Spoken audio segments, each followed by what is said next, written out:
Hey, how's it going there, people? Welcome to Dalbey's Dungeon. This is our second edition ever, and Bootsy Collins here, and I would like to welcome you to our music reviews. Last week we kicked off our show with a review of Jason Isbell's brand new album, Something More Than Free. Today I'd like to go a little bit deeper and go into my record collection, which you can see behind me. And I picked one of my very, very favorite records, one that I'm probably most proud of, and you can see it here tonight. This is Little Feat's Sailin' Shoes album.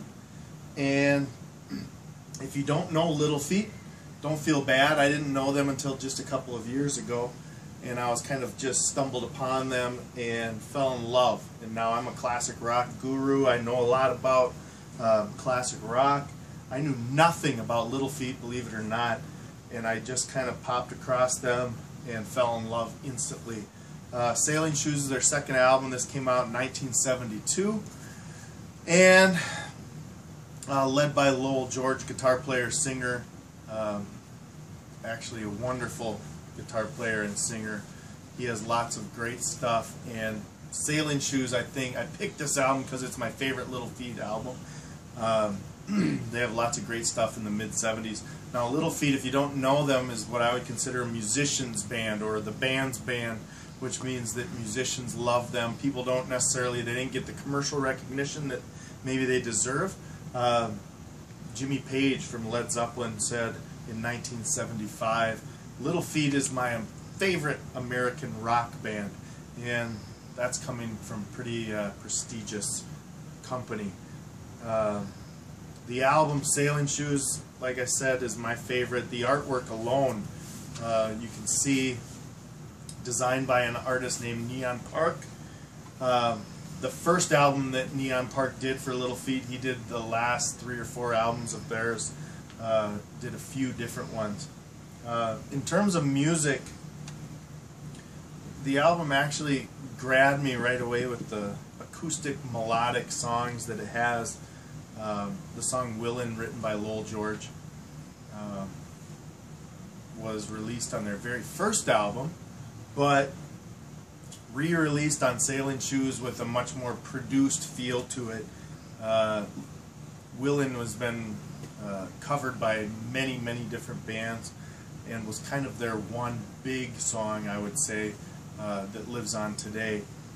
But not only Willin' with its acoustic feel, there's a song called Trouble, which grabbed me right away. It's fully loaded with accordion and everything. And Trouble is a hilarious little song, again written by Lowell George, that has a, if you've ever had a bad day in your life, one of those days, this song was written for you. But again, it's very catchy, very acoustic based, and that's what really drew me into the album. There are a couple poppy songs in the album that just have a good 1970s, early 70s rock feel to them. The album kicks off with the song Easy to Slip, which is one of those songs, kind of a jangly rock song, and Got No Shadow appears on track 7 or 8, I believe, that again has that real good early 70s pop rock feel to it. Very catchy song, top 40 kinds of songs in my mind. Little Feat didn't ever get that top 40 exposure, however. Little Feat kind of covers the gauntlet in terms of blues, rock, acoustic, country music flavored into the R&B, jazz flavor. And on this album, Sailin' Shoes, Little Feat hits that blues, kind of that blues avenue really hard. Songs like Cold, Cold, Cold, which was a live staple of Little Feat's, just a very slow groove blues-based song, as well as the song Apolitical Blues. Apolitical Blues is again kind of a slow bluesy jam. It appears on Van Halen's OU812 album. They cover this song. If you've heard the album OU812, you may know the song Apolitical Blues. It doesn't appear on all the editions of that album, but they did do a cover of that. And then there's the boogie version of this song. or of this album, I guess I should say. There's a couple tunes that have a really cool boogie vibe. One of my favorite Little Feat songs of all time is the song Tripe Faced Boogie. It's got a really cool groove, it's got a really cool bridge, it's got a really cool vibe to it.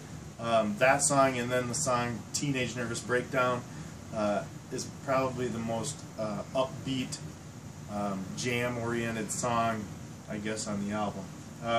Album ends with the song Texas Rose Cafe, again another Lowell George song, but this song actually really, I feel, transitions well into the next album, Dixie Chicken, which is another wonderful album, and maybe into the future Little Feat sound. They kind of change their sound a little bit and go a little more R&B, jazz flavored New Orleans sound a little bit on their future albums. This is a must-have for any classic rock fan. If you don't know it, get it. You don't have to listen to it. Get it and then get into it. It's kind of a guarantee. I give it about 4.5 out of 5 stars, and I know that any classic rock fan would really love Little Feat's Sailin' Shoes. Thanks for joining us tonight for Dalbey's Dungeon. This has been our second edition. Bootsy Collins is somewhere around here, but she thanks you as well, and we hope to see you next week again. Keep on rocking. Peace.